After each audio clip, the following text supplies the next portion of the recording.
Diane, bonjour. Bonjour. Alors pour commencer, je vais te demander de te présenter rapidement pour les supporters, s'il te plaît. Donc prénom, âge, tout ça. Je m'appelle Bron Dylan, j'ai 21 ans et je viens de la SCAN. 21 ans, tout jeune joueur. Tu viens de découvrir le monde pro. Ça se passe bien? Oui, pour l'instant ça se passe bien, les joueurs ils m'ont super bien accueilli. Voilà, pour l'instant tout se passe bien, c'est super, c'est vraiment super. Alors est-ce que tu peux nous retracer vite fait ton parcours dans le foot depuis que tu as commencé petit? D'accord, j'ai commencé à l'âge de 4 ans, tout petit à la SCAN. J'ai fait toutes mes classes là-bas, donc U15, U17, U19, je suis resté tout le temps à Cannes. J'ai juste fait 2 ans en U15 au Canet-Rocheville, c'est un club à côté. Je suis revenu à Cannes pour intégrer le centre de formation en 19 nationaux, pas en 17 ans.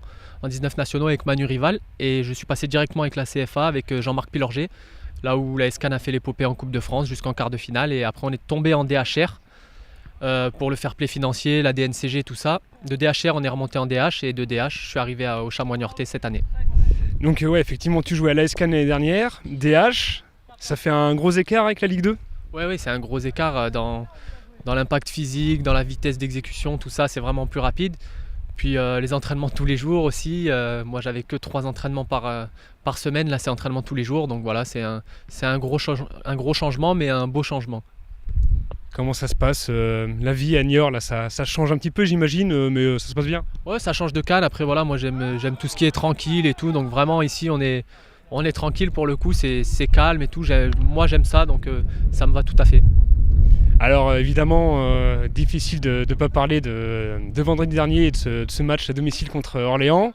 Ton premier but, alors un petit peu particulier, tu peux nous raconter? Ouais, donc il y a corner de Romain Grange. Je vais pour jouer le ballon en l'air. Chopin, il est devant moi. Je crois que le gardien la repousse, j'ai pas eu le temps de voir parce que j'étais surpris. Et là, je me prends le ballon en pleine face dans le visage, et je vois il va au fond des filets, donc assez surpris. Je suis parti fêter le but, mais j'étais encore sonné, donc assez marrant, mais c'est une belle histoire à raconter plus tard, quoi. Ça fait mal, mais au final, ça vaut le coup? Ouais, ça vaut le coup, ouais. Si je peux m'en prendre tous les matchs comme ça, il n'y a pas de problème. Voilà, début de saison qui n'a pas été forcément évident, ça va un petit peu mieux. Tu vois ça comment, toi, en arrivant là comme ça là? Pour l'instant, ça se passe super bien. J'espère, moi, je profite à fond de tous ces moments. Voilà. Pour l'instant, les résultats commencent à arriver. On est beaucoup plus solide. On commence vraiment la mayonnaise, elle commence à prendre. Donc pour l'instant, on espère que ça va continuer. On travaille pour, en tout cas. Alors tes objectifs personnels sur cette saison, ça va être quoi? Jouer le maximum de minutes, j'imagine? Exactement, c'est ça. Moi, je me prends pas la tête. J'espère jouer le plus de matchs possible, gratter du temps de jeu un maximum, et profiter, parce que c'est vraiment quelque chose de très beau à vivre. Ouais.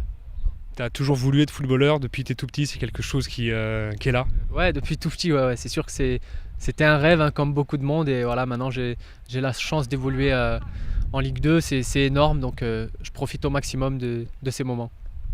Un peu d'ambition, éventuellement, à voir plus haut après avec les Chamois ou un autre club? Bien sûr, pourquoi pas. C'est humain de voir toujours plus haut. Après, moi, pour l'instant, comme je vous ai dit, j'essaye de gratter le maximum de temps de jeu et m'acclimater, tout ça, et après on verra de ce qui est fait demain.